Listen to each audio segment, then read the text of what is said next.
পাঠিয়ে আমি নিজেকে নিজের মধ্যে রাখতে পারি নাই। কিভাবে যে আমার সময়গুলি কাটছে নাই, কিন্তু অভিশাপ দিয়েই গেল। যাই হোক, অভিশাপ দিক, তাতে কোনো আফসোস নেই। আসসালামু আলাইকুম, সবাই কেমন আছেন? আশা করি সবাই অনেক বেশি ভালো আছেন। আল্লাহর রহমতে আমরা ভালো আছি। আল্লাহ আমাদের যেমন রাখছে তার জন্য আমরা আল্লাহর কাছে হাজার শুকরিয়া আদায় করি, আমরা ভালো আছি।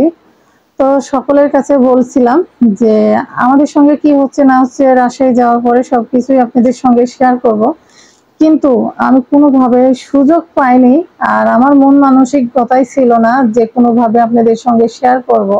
জানি না সবাই কিভাবে শেয়ার করে, আমার পক্ষে সম্ভব হয় নাই, আর আমি শেয়ার করতেও পারি নাই। মানে আমার ছেলে যতটুকু করেছিল, একটু করে ভিডিও করে দিয়েছিল সেটুকুই। তাছাড়া আপনাদের ভাইয়া বলেন, আমার ছেলে বলেন, আমার ভাই ছিল, এরা কেউ কোনোভাবেই, ওদের সম্ভব হয় নাই যে ক্যামেরাটা ধরে একটু ভিডিও করবে আর আপনাদের সঙ্গে আমি পরবর্তীতে শেয়ার করতে পারবো। সেই মন মানসিকতা আমাদের কারোর মধ্যেই ছিল না, আমরা কোনোভাবেই ভিডিও করতে পারি নাই।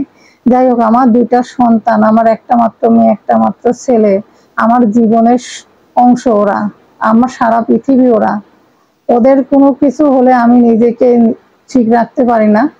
তো যখন আমার মেয়ের শরীরটা খুবই খারাপ হয়ে গেছিল, যখন গত আগস্টে আমি মেয়ের কাছে গেলাম, মেয়ে অসুস্থ হয়ে গেল, তারপরে অনেকদিন থাকার পরে আসার পরে 10 দিন পরে আপনাদের ভাইয়ার সঙ্গে করে গেলাম।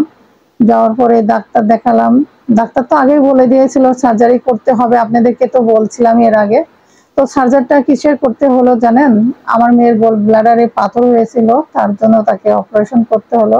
আল্লাহ তাআলার কাছে দোয়া করি যেন কোনো শত্রুরও যেন এরকম রোগ ব্যাধি যেন না হয়। একটা এত কম বয়সে একটা বাচ্চার এত বড় একটা অপারেশন আমি কোনোভাবে মেনে নিতে পারিনি। আমার সন্তানের এত কষ্টটা আমি কোনোভাবে মেনে নিতে পারিনি। আমি আমার মেয়ের অপারেশনের পরে আমি অপারেশন কোন মন মানসিকতার মধ্যে যে আমার দিন গেছে আমি কিছুই জানি না নিজে। তো যাই হোক, আল্লাহর রহমতে আমার মেয়েটা এখন সুস্থ আছে। আপনারা সবাই দোয়া করবেন যেন আমার মেয়ের সারা জীবন, যতদিন আল্লাহ তাআলা বাঁচিয়ে রাখবে পৃথিবীতে, ততদিন যেন সুস্থ সবল ভাবে যেন তাকে রেখে, আর আমার মেয়ে যেন সবসময় ভালো থাকে, এই দোয়াটাই সবাই করবেন। তো যাই হোক, আপনাদের সকলের দোয়াতে আমার মেয়ে এখন ভালো আছে, কিন্তু একটু দুর্বল তো আছে। বলবেন এই ছোট্ট একটা বয়সে এত বড় একটা অপারেশন, দুর্বল তো হয়ে যেতেই পারে। তো এদিকে কলেজ খুলে দিয়েছে, মেয়েকে তো কোনোভাবে কলেজে পাঠাবো না, ডাক্তার পুরোপুরি 6 মাস বেড রেস্টে থাকতে বলতে। তারপরে তো লেখাপড়া তাকে করতে হবে, তাই না? তো যাই হোক, কিছু করার নেই।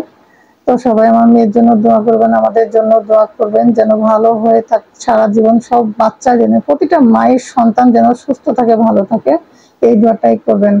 আমি মানে ভিডিও মানুষ কিভাবে যে শেয়ার করে, একটা মানুষের নিজেদের লোকজনের এরকম অসুস্থ হলে তাকে মেডিকেলে ভর্তি করা, তাদেরকে মানে প্রতিটা শেয়ার করে, আমার পক্ষে সম্ভব হয় নাই, কারণ আমি পারিও নাই।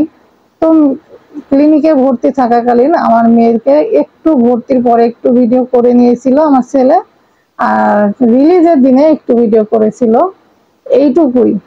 তাছাড়া আমরা কোনোভাবে ভিডিও করি নাই। যাই হোক, যতটুকু করছি ততটুকু আপনাদের জন্য শেয়ার করব।